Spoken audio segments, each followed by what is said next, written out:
ముందు నాకు ఎప్పటి నుంచి ఒక డౌట్ ఉంది. సో ఏంటంటే మన ఆలయాల్లో విగ్రహ ప్రతిష్ఠ చేస్తారు కదా, సో పంచలోహాలతోనే తయారు చేయాలి అని చెప్పి ఒక క్వశ్చన్ ఉంది నాకు. పంచలోహాలతో తయారు చేయడం కాదు, మన టెంపుల్స్లో పంచలోహాలు ఉన్న విగ్రహాలకి పూజలు ఎందుకు చేస్తారు? మన ఇంట్లో కూడా దేవుడు పంచలోహాల విగ్రహాలతో పూజలు చేస్తూ ఉంటారంటారు. కానీ రియల్గా పంచలోహాలు అంటే 5 ఉంటాయి కదా. కల్తీ లేకుండా చాలా మంది పంచలోహాలని ప్యూరిటీగా అమ్మేవాళ్ళు కొంతమంది ఉంటారు. పంచలోహాలే అని చెప్పి ఇత్తడి విగ్రహాలని డైరెక్ట్గా అమ్మేసే వాళ్ళు చాలా మంది ఉన్నారు. ఇప్పుడు మార్కెట్లో 90% ఆఫ్ పీపుల్ ఏంటి అంటే పంచలోహాలని ఇత్తడినే పంచలోహాలుగా అమ్మేస్తున్నారు అనమాట. కానీ దాదాపుగా 1940 కళ ఆర్ట్స్ ప్రైవేట్ లిమిటెడ్ వాళ్ళు అయితే 85 yearsగా వాళ్ళ 4 fathers తరం నుంచి కూడా వీళ్ళు తయారు చేస్తున్నారు. వీళ్ళ దగ్గర ఏంటి అంటే అక్కల ఆర్ట్స్ ప్రైవేట్ లిమిటెడ్ అన్న వాళ్ళ దగ్గర మాత్రమే ప్యూరిటీ ఉన్నటువంటి పంచలోహాలు అయితే వీళ్ళ దగ్గర దొరుకుతున్నాయి. విగ్రహాలు ఇప్పుడు శివలింగం ఉంది ఫర్ ఎగ్జాంపుల్, చాలా ప్లేసెస్లో నల్లరాయితో ఉంది, కొన్ని ప్లేసెస్లో మార్బుల్ కలర్ ఉంటుంది, వైట్ స్టోన్లో ఉంది. సో డిఫరెంట్ స్టోన్స్లో ఉంది కదా. సో దానికి డిఫరెంట్ ఏంటి అసలు? అండ్ పూజా సామాగ్రి ఉంటుంది కదా, సో అది మనం ఇత్తడితోనే ఎందుకు తయారు చేస్తారు? గుళ్ళో గంటలు అయితే ఏంటి, ఇంట్లో పూజించుకునే సామాగ్రి ఇవన్నీ ఉన్నాయి కదా, సో అవన్నీ ఇత్తడితోనే ఎందుకు మేకింగ్ చేస్తారు?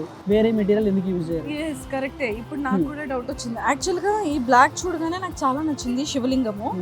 బట్ నిజంగానే ఈ వైట్ స్టోన్ కానీ బ్లాక్ స్టోన్తో కానీ శివలింగాలు అసలు ఈ స్టోన్తో ఎందుకు చేస్తారు? ఈ స్టోన్స్తోనే టెంపుల్స్ కూడా కడతారని చెప్పి వినడం జరిగింది. అవును. కానీ అసలు పూజ రిలేటెడ్, గుడి రిలేటెడ్, ఒక శంకుస్థాపన పూజ స్టార్ట్ చేసిన దగ్గర నుంచి గుడికి సంబంధించినటువంటి ప్రతి ఒక్క వస్తువు కూడా అక్కల ఆర్ట్స్ ప్రైవేట్ లిమిటెడ్ వాళ్ళ దగ్గర ఉంటుంది. చివరికి వీళ్ళు గుడిని కూడా కడతారు ఇలాంటి ఒరిజినల్ స్టోన్స్ తోనే.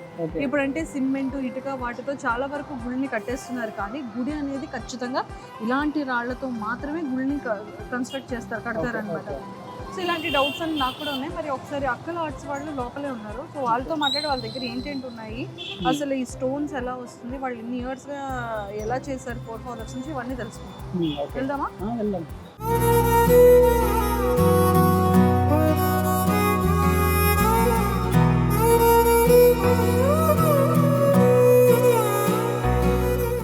మేము యాక్చువల్లీ విజయవాడ టెంపుల్కి వచ్చేటప్పుడు మా మమ్మీ ఏం చెప్పారు అంటే, హానెస్ట్గా జెన్యున్గా చెప్తున్నాను, ఇట్స్ నాట్ ఏ ప్రమోషన్. మా మదర్ ఏదైనా టెంపుల్కి వెళ్ళేటప్పుడు పంచలోహాలతో తయారు చేసినటువంటి ఒక ఇంత చిన్నది, అంటే ఒక ఈ ఫింగర్ ఎంత ఉంటుందో అంత పొడవు ఉన్నటువంటిది విగ్రహాలను తీసుకోమంటారు ఇంట్లో పూజకి. వినాయకుడు కానీ, లక్ష్మీదేవి కానీ, కృష్ణుడు కానీ, లేకపోతే వెంకటేశ్వర స్వామి కానీ, ఇవన్నీ కూడా. కానీ మనకి నిజంగా షాపుకి వెళ్ళేటప్పుడు ఇది రియల్గా పంచలోహాల లేకపోతే ఇత్తడికి సంబంధించిన దేవుళ్ళ అనేది మనకి తెలీదు. అది మనం కనిపెట్టడం కూడా చాలా కష్టమే. బట్ నాకు అక్కడ సజెస్ట్ చేసింది ఏంటంటే, మీరు ఇలా డౌన్ దిగ్గానే అక్కల్ ఆర్ట్స్ ప్రైవేట్ లిమిటెడ్ ఉంటుందండి. అక్కల్ ఆర్ట్స్ చాలా బ్రాంచెస్ ఉంటాయి, కానీ అక్కల్ ఆర్ట్స్ ప్రైవేట్ లిమిటెడ్ అన్నది ఏదైతే ఉంటుందో ఆ స్టోర్లో మాత్రమే మీకు ఒరిజినల్ పంచలోహాలు అయితే దొరుకుతాయి అన్నారు. సో అదేంటండి, ఇన్ని స్టోర్స్ ఉంటాయి కదా, ఎందుకు అక్కడ మాత్రమే దొరుకుతుందంటే అప్పుడు చెప్పారనమాట, 85 years ఆఫ్ హిస్టరీ ఉన్న 20 స్టోర్స్ అండి. వాళ్ళు గుడిని కడతారు, గుడికి సంబంధించినటువంటి స్టార్టింగ్ పూజకు సంబంధించిన శంకుస్థాపన రాయి దగ్గర నుంచి చివరి గంట వరకు ప్రతి వస్తువు, ప్రతి దేవుడి వాహనము, గర్భగుడిలో తయారు చేసినటువంటి శ్రీవారు కానీ, అమ్మవారు కానీ, విగ్రహాలు కానీ అన్నీ కూడా హైట్తో సంబంధం లేకుండా, అడుగులతో సంబంధం లేకుండా వీళ్ళ విగ్రహాలను కూడా తయారు చేస్తారట. సో మరి ఇవన్నీ తెలుసుకొని నేనైతే ఇక్కడికి వచ్చేసాను అనమాట. సో మరి ఫైనల్గా లోపలికి వచ్చిన తర్వాత ఇక్కడ రాముడు ఉన్నాడు, రాముడు, లక్ష్మణుడు, సీతాదేవి, ఆంజనేయ స్వామి. ఎప్పుడు అనుకుంటూ రాముడు లాంటి హస్బెండ్ రావాలి అని. ఎంత బ్యూటిఫుల్, ఎంత హ్యాండ్సమ్గా ఉన్నారు ఇక్కడ రాముల వారు అయితే. చాలా అద్భుతంగా ఇక్కడైతే. ఇది చేత్తో కూడా చెక్కినటువంటి శిల్పం అండి, ఇది కూడా చేత్తో తయారు చేస్తుంది. సో ఇలాంటి చాలా విషయాలు మరి తెలుసుకోవాలి అంటే మరి ఖచ్చితంగా మనం సార్తో అయితే మాట్లాడాలి. Hello sir. మా మదర్ ఎప్పుడు చెప్తూ ఉంటారు, ఇంట్లో పంచలోహాలతో ఉన్నటువంటి దానికి పూజ చేస్తే ఒక వైబ్రేషన్ ఉంటుంది, ఆ మంత్రం అనేది ఆ దేవుడికి అందులో ఆ విగ్రహంలో ఉంటుంది. ఒకప్పుడు పూర్వీకులు మనకి ఎప్పుడు పంచలోహాలతోనే చేసేవాళ్ళండి. అది షేప్స్ కానీ, డైమెన్షన్స్ కానీ, మనం చేసే మంత్రం కానీ అది యాక్సెప్ట్ చేస్తుంది. అది ఎప్పుడు పాజిటివ్ వేవ్ని తీసుకుంటుంది, నెగిటివ్ వేవ్ని వదిలేస్తుంది. దానికని ఎప్పుడైనా పంచలోహాలే చేయమని చెప్తారు. ఈ రోజుల్లో ఏమవుతుందంటే అండి, ఇత్తడికి పంచలోహాలకి చాలా మందికి డిఫరెన్స్ తెలియట్లేదు. ఆ తెలియకపోవటం వల్ల ఇత్తడిని అయినా పంచలోహాలైనా ఏదైనా చిన్న సైజు పంతులు కూడా చెప్తున్నారు కదా 2 అంగుళాలు 3 అంగుళాల విగ్రహాలు దేనికైనా పూజ చేసినా సరిపోయిద్దని. అలా 2 అంగుళాలు 3 అంగుళాల్లో ఏ విగ్రహం ఒకటి అని తీసేసుకుంటున్నారు తప్ప దాన్ని తీసుకున్న దానికి ఉపయోగం ఏంటి అనేది వాళ్ళకి తెలియట్లేదు. తెలియకపోవటం వల్ల వాళ్ళు ఇత్తడి విగ్రహాలని పంచలోహాలు అని చెప్పేసి తీసేసుకుంటారు. అండ్ వన్ మోర్ థింగ్ ఏంటంటే సార్, ఫస్ట్ మీ హిస్టరీ, మీ ఫ్యామిలీ బ్యాక్గ్రౌండ్ ఏంటి, అసలు ఈ కంపెనీ స్టార్ట్ చేసి ఎన్ని ఇయర్స్ అవుతుంది? సో ఇప్పటికి 85 ఇయర్స్ అయినా కూడా ఈ తరంలో కూడా మీరు కంటిన్యూ చేయడానికి గల మెయిన్ రీజన్ ఏంటి? మా తాతగారు అండి స్థాపించింది, అక్కల రామయ్య గారు అని 1940లో స్థాపించారు. దాని ముందు చిన్న చిన్న వర్క్ చేశారు. ఒక ఆర్గనైజేషన్ లాగా స్టార్ట్ చేసింది మాత్రం 1940లో స్టార్ట్ చేశారు. తర్వాత మా పెద్దనాన్నగారు వాళ్ళు, మా ఇద్దరు పెద్దనాన్నగారు, మా నాన్నగారు, మా బాబాయ్ గారు తర్వాత కలిసి ఒకే షాప్లో కంటిన్యూ చేశారు. దాని తర్వాత మేము పిల్లలు ఉంచాము. మళ్ళీ దాని తర్వాత మేము ఒక్కొక్క ఎంచుకొని మేము చూసుకొని మేము కంటిన్యూ చేస్తున్నాము. ఫస్ట్ ఏ ఊర్లో స్థాపించారు ఇది? తెనాలి అండి, ప్రాపర్ తెనాలి. సో ఇప్పుడు మరి విజయవాడలో మెయిన్ బ్రాంచ్ గా పెట్టేశారు. అవునండి. మరి తెనాలి వాళ్ళు కానీ అక్కడ నియర్ బై ఉన్న ఏరియాస్ వాళ్ళు ఎప్పుడైనా సరే ఇది అక్కల వాళ్ళదేనా అని అడుగుతారండి. వచ్చిన ప్రతి ఒక్కళ్ళు అక్కల వాళ్ళదేనా షాప్ అది అని అడుగుతారు. అమ్మవారి గుడి ఉంది, అమ్మవారి అనుగ్రహం ఉంటుంది, అమ్మవారి కింద ఉందామని మేము ఇక్కడికి మెయిన్ బ్రాంచ్ కి ఇక్కడ స్థాపించాము. తెనాలిలో కూడా షాప్ ఉంది, ఇది పెట్టుకుంటాం జరిగింది.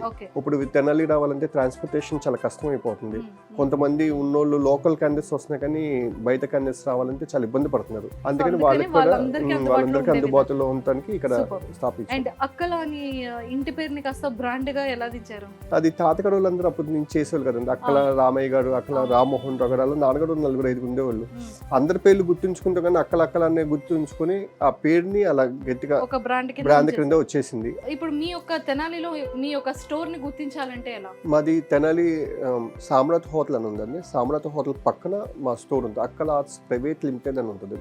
మాది మెయిన్ స్టోర్ వచ్చేప్పటికి అక్కల ఆర్ట్స్ ప్రైవేట్ లిమిటెడ్ అనేది మాది మెయిన్ స్టోర్ అండి. సో ఇప్పటికీ కూడా నేను విన్నది ఏంటంటే మీరు ఇప్పటికీ కూడా గుళ్ళు కడతారు అని చెప్పి వినడం జరిగింది. అవునండి. అన్ని అంటే మేము నిన్న రియల్ గా లైవ్ లో కూడా చూసాం, పెద్ద పెద్ద స్టోన్స్ తో గుడి గోపురాలు కట్టడం కానీ, స్తంభాలు కానీ, గజ స్తంభాలు కానీ, దేవుడి యొక్క వాహనాలు తయారు చేయడం కానీ, రకరకాలటువంటి ఆకారాలతో చెక్కింది ఉంటాయి షేప్స్. సో అవన్నీ కూడా నిన్న మీరు అక్కడ తయారు చేయడం మా కళ్ళతో చూసాం. అవునండి. సో అవన్నీ ఎప్పటి నుండి చేస్తున్నారు సార్? గుళ్ళు కడతాం నాన్నగారు వాళ్ళ దగ్గర నుంచి బిగిన్ అయిందండి. అంతకుముందు మేము విగ్రహాలు, కిరీటాలు, మకర తోరణాలు, రేకు అంతవరకే చేసేవాళ్ళము. ఇతడి వస్తువులు చేసేవాళ్ళం. తర్వాత నాన్నగారు జనరేషన్ వచ్చిన కాడి నుంచి గుళ్ళు స్టార్ట్ చేసాము. గుళ్ళు కూడా ఒట్టి రాతి గుళ్ళకు సంబంధించినవి మాత్రమే మేము ఎక్కువగా చేస్తాము. సిమెంట్ గుళ్ళు చేయము. రాతి గుళ్ళు కూడా పర్టికులర్గా మేమే కావాలని చాలామంది అడుగుతారు. వాళ్ళ వరకు చూస్ చేసుకొని వాళ్ళది బడ్జెట్స్ అవన్నీ చూసుకొని క్యాలిక్యులేషన్ చేసుకొని ఒక ఇంజనీర్ని వాళ్ళకి మేము కేటాయించి అక్కడ వర్కర్ని, సూపర్వైజర్ని అక్కడ మేము ఉంచి వాళ్ళతో వాళ్ళు ఎలా అనుకున్నారో అలాగా వాళ్ళకి రన్నింగ్ అయ్యేట్టుగా మేము చూసి వాళ్ళకి గుడి మేము తొందరగా కన్స్ట్రక్ట్ చేసి ఇస్తాము. నాకు ఇంకొక డౌట్ ఏంటి అంటే, ఇప్పుడు ఆల్రెడీ సిమెంట్తో కట్టినటువంటి గుళ్ళు ఉన్నాయి అండ్ రాతితో కట్టినటువంటి గుళ్ళు ఉన్నాయి. అసలు ఆ సిమెంట్ కట్టడానికి అండ్ రాతి స్టోన్స్ తో కట్టడానికి డిఫరెన్స్ లైఫ్ అండి. ఇప్పుడు 18th century, 19th centuries, 17th century, 16th centuries గుళ్ళు కూడా ఇప్పటికీ మనకు కనిపిస్తున్నాయి. సిమెంట్ గుళ్ళు మనకి అంత లైఫ్ ఉండవు, చాలా తక్కువ లైఫ్ ఉంటుంది. ఇది ఎన్ని తరాలైనా కూడా లైఫ్ లాంగ్ ఉండిపోవాలి. మనం ఇప్పుడు డబ్బులు సంపాదిస్తామండి, డబ్బులు సంపాదించి మనం ఏం తీసుకెళ్ళము. గుళ్ళు కడతారు. పాత రోజుల్లో రాజులందరూ ఏం చేసేవాళ్ళు, మనకి ఒక గుడి ఉండాలి, మనం ఉన్నా లేకపోయినా మన పేరు చెప్పుకుంటే ఒక గుడి ఉండాలని క్రియేట్ చేసేవాళ్ళు. అవి రాతి గుళ్ళతో కట్టేవాళ్ళు. రాతి గుళ్ళు ఇప్పుడు ఉన్నా లేకపోయినా శ్రీకృష్ణ దేవరాయలు కట్టారు, ఛత్రపతి శివాజీ గుడి కట్టారని మనం చెప్పుకుంటుంటాం ఈ రోజుకి. అది లైఫ్ ఎందుకు ఎక్కువ ఉందంటే ఆ రాయి వల్ల లైఫ్ ఉంది. సిమెంట్ గుళ్ళు ఏమున్నాయండి, 90 years అయిపోయాక దాని లైఫ్ అయిపోద్ది. 90 years తర్వాత దాన్ని ఎలాగైనా మళ్ళీ కూల్ చేయాలి, మళ్ళీ కట్టాలి. దానివల్ల మళ్ళీ తర్వాత దాత ఇచ్చిన డబ్బులతో మళ్ళీ కడతారు. అంతకుముందు ఇచ్చిన దాత డబ్బులకి వాల్యూ ఉండదు కదా. సార్ మీ దగ్గర ఉన్నటువంటి సర్వీసెస్ ఏంటి అంటే, మీరు దేని నుంచి ప్రారంభిస్తారు, ఏంటంటే మీ దగ్గర అవైలబిలిటీ ఉంటాయి? మా దగ్గర గుడి కావాలి, దేవునికి సంబంధించిన ప్రతి వస్తువు. మీరు గుడి స్థాపించేప్పుడు గుడికి కావాల్సిన శంకు రాయి దగ్గర నుంచి గుడి కంప్లీట్ అయిపోయి ఆభరణాలు, తొడుగులు, ఇత్తడి తొడుగులు, ఆఖరికి గోపురాలకి ఇప్పుడు ఇత్తడి తొడుగులు వేస్తున్నారు, వెండి కవచాలు వేస్తున్నారు. ప్రతి వస్తువు అండి, గొడుగులు కానించే, ఊడగించే విగ్రహాలు, పంచలోహాలు, ఇత్తడి ప్రతిదీ మా దగ్గర అవైలబిలిటీ ఉంది. అంటే ఒక విగ్రహాన్ని తయారు చేయాలి అంటే ఖచ్చితంగా వాళ్ళు చాలా సాంప్రదాయకంగా ఒక పూజ చేసో లేకపోతే ఉపవాసంతోనో ప్రతిరోజు ఒక దీపంతోనో పూజతోనో ప్రారంభించి ఒక స్వామివారిని కానీ అమ్మవారి విగ్రహాన్ని కానీ చెక్కుతారని చెప్పి వినడం జరిగింది. అవును. అసలు అంటే వాళ్ళు చెక్కే వాళ్ళు ఎలా ఉంటారు, అసలు వాళ్ళకి అంత ప్రాపర్గా ఆ కళ్ళు కానివ్వచ్చు, ఆ ముక్కు కానీ, అంటే మనం ఒక చిన్న ఫోటో దేవుడిది బొమ్మని చూసేటప్పుడు ఇంట్లో పూజకి పెట్టాలి అంటేనే మనం ఖచ్చితంగా అది ఎంత కళగా ఉంది, కళ్ళు ఎలా ఉన్నాయి, అసలు వినాయకుడి తొండం ఎటువైపు ఉంది, చెవులు ఎలా ఉన్నాయి, చేతులు ఎలా ఉన్నాయి, పాదాలు ఎలా ఉన్నాయి దేవుడివి అని చెప్పి ప్రతి ఒక్క విగ్రహాన్ని పర్టికులర్గా మనం చూస్తూ ఉంటాం. అలాంటిది గర్భగుడిలోని మీరు కట్టి ఇచ్చేటువంటి విగ్రహం ఏదైతే ఉంటుందో అది అమ్మవారిది కానీ స్వామివారిది కానీ ఎలాంటి జాగ్రత్తలు తీసుకుంటారు, దానికి ఏమైనా నియమాలు ఉంటాయా మీ దగ్గర? అవునండి. ఏ విగ్రహం అయినా అండి తయారు చేసేటప్పుడు ముందు మేము అమ్మవారికి వినాయకుడికి పూజ చేసి విగ్రహాలు బిగించేస్తామండి. అమ్మవారి విగ్రహాలు తయారు చేసేటప్పుడు మాత్రం మా వాళ్ళందరూ చాలా నిష్టగా ఏమి తినకుండా పాటిస్తారు. ఉదయం పోతే ఎంతవరకు ఫీచర్స్ తయారయ్యాలో శిల్పశాస్త్రంలో ఏమేమి ఉన్నాయో దాని మెజర్మెంట్స్ ప్రకారం చేసేస్తారు. ఆ రోజు మాత్రం అమ్మవారి విగ్రహాలు చేసేటప్పుడు మాత్రం మా వాళ్ళు చాలా అంటే చాలా నిష్టంటారు. విగ్రహాలు మరి గుళ్ళు కట్టేప్పుడు అంతే టైంలో మా వాళ్ళు కాదు, కానీ మిగతా టైంలో ఎటువంటి టైంలో అయినా విగ్రహం జరిగేప్పుడు మా వాళ్ళు చాలా నిష్టగా ఉంటారు, ఉపవాసాలు ఉంటారు. అక్కడే శిల్పశాస్త్రానికి తగ్గట్టు కొలతలు ఉంటాయి, మెజర్మెంట్స్ ఉంటాయి. ఏ విగ్రహానికి ఎంత చేతులు ఉండాలి, ఎంత కళ్ళు ఉండాలి, ఎంత ముక్కు ఉండాలని ఏ సైజుకి ఆ సైజు. మేము మొన్న రీసెంట్గా 28 అడుగుల ఆంజనేయ విగ్రహం చేసాము. మాకు 2 or 3 months టైం పట్టింది. ఆ 2 or 3 months వాళ్ళు చాలా నిష్టగానే ఉన్నారు. అక్కడ వర్క్షాప్లోనే స్టే చేసి ఆ కోడీలోనే నిద్రపోయి అక్కడే ఉంటారు. అంటే విగ్రహం అయ్యేంత వరకు వర్కర్స్ ఆ ఒక్క పని మీదే ఉంటారు, ఇంకొక పనికి వెళ్ళరు. సార్ మీరు కూడా ప్రీవియస్లో చాలా ప్రాజెక్ట్స్ చేశారని, హైదరాబాద్లో మాసప్ ట్యాంక్స్లో వెళ్ళినటువంటి స్టాచ్యూస్ అన్నీ కూడా మీ ఫోర్ ఫాదర్స్ నుంచి తయారు చేయబడిందని, అండ్ సీనియర్ ఎన్టీ రామారావు గారు కానివ్వచ్చు, లేదు పెద్ద పెద్ద వాళ్ళందరూ కూడా మీ దగ్గర స్టాచ్యూస్ అన్ని తయారు చేయించుకున్నారని చెప్పి వినడం జరిగింది. సో మీ హైలైట్ ప్రాజెక్ట్స్ ఏంటి? సీనియర్ ఎన్టీఆర్ గారు ఉన్న విగ్రహాల కోసం అని మా పెదనాన్న గారు పిలిచి ఆయనతో విగ్రహాలు ఫోటోషూట్స్ అన్ని ఆయన దగ్గరుండి చేయించుకొని మరి ఆయన విగ్రహాల్లో కొన్ని విగ్రహాలు ఆయన ఏ అవతారంలో కావాలి అంటే మీరు సీనియర్ ఎన్టీఆర్ గారి విగ్రహాలన్నీ అప్పట్లో సీనియర్ ఎన్టీఆర్ గారి విగ్రహాలు అంటే ఆ ఫోటోషూట్స్ అన్ని ఈ రోజుకి మన దగ్గర ఫోటో కలెక్షన్ ఉంది, మీ గ్యాలరీలో చూడండి. అవన్నీ మాకు బాగా పోలికలు రావాలని ఆయన దగ్గరుండి చేయించుకున్న విగ్రహాలు అయ్యాయి. అందుకని ఉమేష్ చంద్ర IPS SR నగర్లో ఉన్న స్టాచ్యూస్ వాళ్ళ మదర్ ఫాదర్ కూడా వచ్చి మన షాపుల్లో ఆ ఉమేష్ చంద్ర గారి స్టాచ్యూస్ అవన్నీ దగ్గరుండి చేయించుకున్నారు. హైదరాబాద్లో ఉన్న ఇంకా దీనికన్నా ఇంకా మేజర్ ప్రాజెక్ట్స్ ఇంకా ఉన్నాయి. అవన్నీ పెద్దనాన్న గారు బాబాయ్ గారు ఉన్నప్పుడు కంటిన్యూ చేశారు. సో ఇప్పటికీ కూడా గర్భగుడిలో స్వామివారిది కానీ అమ్మవారిది కానీ ఎన్ని డేస్లో విగ్రహాన్ని మీరు అందివ్వగలుగుతారు? ఒక గర్భగుడిలో ఉన్నటువంటి స్వామివారి విగ్రహం ఎన్ని అడుగులు ఉంటుంది, అమ్మవారి ఎన్ని అడుగుల నుంచి ఎన్ని అడుగుల వరకు తీసుకెళ్తారు? మేము అలా కాదండి, గుడి కొలతని బట్టి గుడిలో ఉన్న విగ్రహాన్ని డిసైడ్ చేస్తాను. సపతులను ఉంటారు, దీనికి మళ్ళీ ఇంజనీర్స్ ఎలా ఉంటారో మనకి గుళ్ళు కట్టే వాళ్ళని సపతి అంటారు. ఆ సపతులు గుళ్ళు మెజర్మెంట్లను పెట్టి ఆ గుళ్ళో ఇంత దేవాలయానికి అలా మెజర్మెంట్ని బట్టి ఒక్కొక్క రైతు ఒక్కొక్క సైజులో ఉంటాయి విగ్రహాలు. దాన్ని బట్టి ఎటువంటి రాయైనా విగ్రహం మనం చేయగలుగుతాము. చాలా మందికి రాతి విగ్రహాల్లో కూడా ఈ మధ్య నేను బాగా అబ్జర్వ్ చేస్తాను ఏంటంటే అండి, ఉన్న రాళ్ళలో మొత్తం నల్ల రాతి విగ్రహాలు 3 రకాలు ఉన్నాయి, తెల్ల రాతి పాలరాయిలో కూడా 3 రకాలు ఉన్నాయి. అందులో least quality, medium quality, high quality అని ఉంటుంది. ఎప్పుడైనా మనం గర్భగుడిలో పెట్టేది లైఫ్ ఎక్కువ చూసుకోవాలి కాబట్టి హై క్వాలిటీయే తీసుకోవాలండి. చాలా మంది ఈ మధ్య ఫైనాన్షియల్ వల్ల అయినా అవ్వచ్చు, లేదంటే మధ్యవర్తులు ఇంకొంతమంది ఉంటున్నారు ఈ మధ్య. అంటే గుడి పంతులకి మాకు గుడి వ్యక్తులు ఉంటారు కదా, వాళ్ళకి మాకు మధ్యవర్తులు ఎక్కువ మంది ఉండటం వల్ల వాళ్ళు చెప్పింది తీసుకొని వెళ్ళిపోతున్నారు వీళ్ళు. అందుకని ఆ రాయ క్వాలిటీ ఏంటి, దాని ఫ్యూచర్ ఏంటి, అది లైఫ్ ఎంత ఉంటుంది అనేది చాలా తగ్గిపోయిందండి. ఒకప్పుడు ఎవరైనా విగ్రహం పెట్టాలి అంటే లైఫ్ స్పాన్ ఎక్కువ ఉండాలి, మనం ఉన్నా లేకపోతే మన తరాలు, మా పిల్లలు, మన వాళ్ళందరూ ఈ విగ్రహం చూడాలని అనుకునేవాళ్ళు. కానీ ఈ రోజులు అలా కాదు, బడ్జెట్ ఎంత ఉంది, లేదంటే ఈ మధ్యవర్తులు వార్తలు విని ఈ చిన్న సైజ్ చాలు మనకి అని అలాంటి చీప్ క్వాలిటీస్ తీసుకెళ్తున్నారు. అలా చిన్న విగ్రహాలు, తక్కువ రేటు విగ్రహాలు తీసుకెళ్తే 10 నుంచి 15 సంవత్సరాల నుంచి ఉండవండి. రాయ ఎందుకు ఉండట్లేదన్న రీజన్ ఇంకొక విషయం ఏంటంటే అండి, ఈ రోజున మనం పెట్టుకునే పసుపు, కుంకుమ, నువ్వుల నూనె ఏదైనా కెమికల్ వచ్చేసింది. ఆ కెమికల్స్ వల్ల రాయ పీల్చుకొని ఆ విగ్రహాలు పాడవుతున్నాయి. దానివల్ల అలా కాకుండా గ్రానైట్లో హెవీ స్టోన్స్ అని ఉంటాయి. గ్రానైట్లో కూడా 2-3 రకాలు ఉన్నాయి. అందులో హెవీ స్టోన్ గ్రానైట్స్ తీసుకుని యూజ్ చేస్తే మనం ఎంత అభిషేకం చేస్తుంటే అంత షైనింగ్ వస్తుంది విగ్రహానికి. అలాగా తీసుకోవాలి విగ్రహాన్ని. చాలా మందికి ఆ విషయాలు తెలియట్లేదు. అందరూ తెలియకుండా ఏదో విగ్రహం మధ్యలో వ్యక్తులు చెప్పారు, ఇలా వెళ్తే ఇక్కడ వచ్చేస్తుంది అని అలా తీసుకుని వెళ్తుంటారు. సార్ మీ దగ్గర సర్వీసెస్ అనేది ఎలా ఉంటుంది అనేది చెప్పేశారు. సో మీరు ఎన్ని అడుగుల నుంచి ఎన్ని అడుగుల వరకు మీరు విగ్రహాన్ని తయారు చేయగలరు? మేము డైలీ అండి ఒక 10 నుంచి 20 విగ్రహాలు అడుగు సైజు వినాయకులు అమ్ముతామండి. రోజు సూలు కోసం కానీ ఇంట్లో ఏదైనా నెగిటివ్ వేవ్ ఉంటే దానికోసం చాలామంది ఈ రోజుల్లో వినాయకుని ఎక్కువ మంది ప్రతిష్ట చేస్తున్నారు. రోజుకి అది ఒక 10-20 విగ్రహాలు అమ్ముతామండి. అక్కడి నుంచి స్టార్ట్ అవుతుంది, అడుగు దగ్గర నుంచి విగ్రహం స్టార్ట్ అయింది. మేము ఇప్పుడు దాకా హైయెస్ట్ చేసిన విగ్రహం వచ్చేప్పటికి 28 అడుగులు ఆంజనేయ స్వామి చేసాము. ఇంకొక ప్రాజెక్ట్ ఒక రన్నింగ్లో ఉంది, అనంత పద్మనాభ స్వామి అని, అది పెండింగ్లో ఉంది వరకు. అదొకటి ఇండియాలో ద బిగ్గెస్ట్ స్టాచ్యూ అవ్వచ్చు కంప్లీట్ అవుతాయి. అండ్ వన్ మోర్ థింగ్ ఏంటంటే ఇప్పటి వరకు ఇన్ని ఇయర్స్ నుంచి ఉన్న ఒక మీ హిస్టరీ చాలా మందికి తెలియదు. ఏదైతే తెనాలిలో ఉందో అది తెలుసు, అండ్ విజయవాడ ఉందో అక్కడ వరకు తెలుసు, కానీ చాలా వరకు జనాలకు తెలియదు. ఇప్పుడు మా సుమన్ టీవీ తరపు నుంచి ఖచ్చితంగా ఇప్పుడు మీ కాంటాక్ట్ ఉంటుంది, మీ డీటెయిల్స్ ఉంటుంది కాబట్టి టోటల్ ప్రతి ఒక్కరికి కూడా తెలుస్తుంది. ఇప్పుడు ప్రతి ఒక్కటి కూడా ఇప్పుడు నవే డేస్లో ఒక విల్లా తీసుకోవాలన్నా ఇండిపెండెంట్ హౌస్ అన్నా, అండ్ మనం తీసుకున్న ఫ్లాట్స్లో కానీ గార్డెన్లో కానీ బాల్కనీస్లో కానీ మన ఇంట్లో కానీ విగ్రహాలు వచ్చేసాయి. అవునండి, అంటే అది ఒక డెకరేటివ్ అనుకోవచ్చు, లేకపోతే ఒక పీస్ బుద్ధాస్ అనుకోవచ్చు, లేకపోతే అలాంటి పెద్ద పెద్ద వినాయకుడిని ఆఫ్ వరకు అనుకోవచ్చు, అండ్ చాలా వరకు ప్లేస్ చేయడానికి ఒక బ్యూటీ కోసం.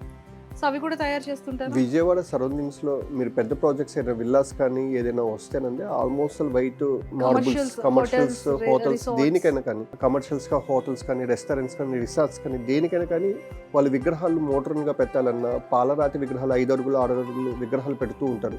అవన్నీ మన దగ్గర నుంచి కంప్లీట్ గా వెళ్తూ ఉంటాయి. తెల్ల మార్బుల్స్, వైట్ మార్బుల్ అంటారు, అందులో ఇక్కడ నుంచే కంపల్సరీ వెళ్తాయి. లేదంటే కొంతమంది వాళ్ళు మాకు ఇలా కావాలి, డిజైన్ గా కావాలి అని అడుగుతారు. ఆ డిజైన్ గా కూడా వాళ్ళు ఎలా కావాలో అలా మేము ఒక డ్రాయింగ్ గీసి ఇచ్చి వాళ్ళకి ఒకసారి మెజర్మెంట్స్ అవన్నీ చూపించి దానికి తగ్గట్టు మేము వాళ్ళని వర్క్స్ చేసి కంప్లీట్ చేసి ఇస్తూ ఉంటాము. సార్ మీ స్టోర్స్ ఎక్కడెక్కడ ఉన్నాయి? ఫ్యూచర్లో స్టోర్స్ ఎక్కడైనా రెడీ చేయబోతున్నారా? And only Vijayawada and AP వైపు మాత్రమే మీరు డెలివరీ చేస్తున్నారా? అండ్ ఇండియా దాటి గ్లోబల్ వరకు కూడా ఏమైనా డెలివరీస్ చేస్తున్నారని కూడా వినడం జరిగింది. సో దాని గురించి ఏం చెప్తారు? లేదండి, మేము ఇప్పటి నుంచి కదండి, మేము అమెరికా దేవస్థానంలో 1970 నుంచి మేము అమెరికా కానీ, కెనడా కానీ, చికాగో కానీ, మారిషస్ కానీ, జర్మనీ కానీ నాన్నగడవులు పెద్ద నాన్నగడవులు ఉన్నప్పటి నుంచి పంపించాము, దాటేసాము.